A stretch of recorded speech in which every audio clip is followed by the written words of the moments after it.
Auzubillahiminasyaitonirrajim.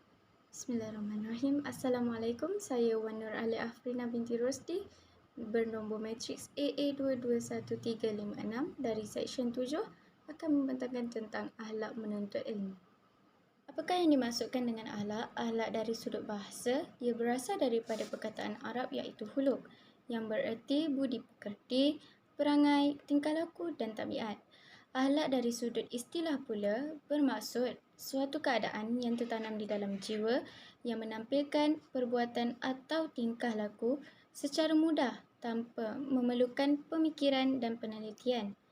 Akhlak Islam juga didefinisikan sebagai satu sifat atau sikap kepribadian yang membentuk kehidupan yang sempurna berdasarkan prinsip-prinsip yang ditetapkan oleh Allah Subhanahu Wa Taala. Apakah itu pembahagian akhlak? Terdapat dua jenis bahagian akhlak. Akhlak yang pertama ialah akhlak mula. Ia merupakan perbuatan yang dilakukan baik dan terpuji menurut syarak dan pandangan akal yang dikenali sebagai akhlak mahmudah.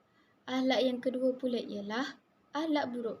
Ia merupakan perbuatan yang dilakukan buruk menurut syarak dan pandangan akal yang dikenali sebagai akhlak mazmumah. Berikut merupakan sifat-sifat bagi akhlak mahmudah dan juga sifat-sifat bagi akhlak mazmumah. Antara sifat-sifat bagi akhlak mahmudah ialah sabar, rojak, pemaaf, tawakal, syukur, benar, pemalu, khauf, jujur dan tawaduk. Bagi sifat-sifat akhlak mazmumah pula ialah tergesa-gesa, takabur, buruk sangka, sum'ah, riak, ujub, tamak, dengki, bakhil dan pemarah. Apakah tujuan akhlak? Secara umumnya, akhlak adalah untuk membentuk peribadi Muslim yang luhur budi pekertinya. Secara khususnya, akhlak adalah untuk membersihkan diri daripada akhlak tercela yang merupakan akhlak yang buruk dan menghiasi diri dengan akhlak terpuji. Apakah akhlak untuk menuntut ilmu? Yang pertama ialah niat yang ikhlas, kemudian tekun berusaha, menjauhi maksiat, memilih teman yang soleh, banyakkan berzikir, menjaga kehormatan, hormat guru-guru dan beramal dengan ilmu. Apakah kaitan akhlak dengan sains dan teknologi? Definisi sains ialah satu himpunan ilmu pengetahuan manusia yang dikumpulkan melalui satu proses pengkajian dan dapat diterima akal. Sains dan agama dihubungkan dengan akhlak. Sains berakhlak sentiasa mengaitkan penemuan dalam bidang sains dengan kekuasaan Allah. Sains yang tidak berakhlak memutuskan alam dengan kuasa Allah sebagai pencipta dan pentadbir alam. Sains dan teknologi adalah alat untuk mencapai maklumat, iaitu untuk kenal, rapat, cinta dan dicintai oleh Allah SWT.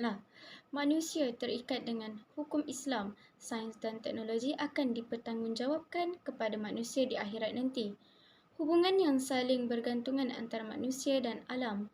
Kesejahteraan hidup manusia banyak bergantung pada kesejahteraan alam.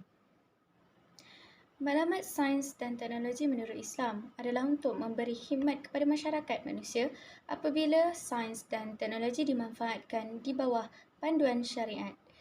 Selain itu adalah untuk memahami ciptaan makhluk yang lain dan memeliharanya. Memenuhi keperluan hidup manusia di dunia sama ada secara fizikal maupun spiritual. Mengakui rahmat dan kebijaksanaan Allah Subhanahu Wa Taala dan meningkatkan iman kepadanya.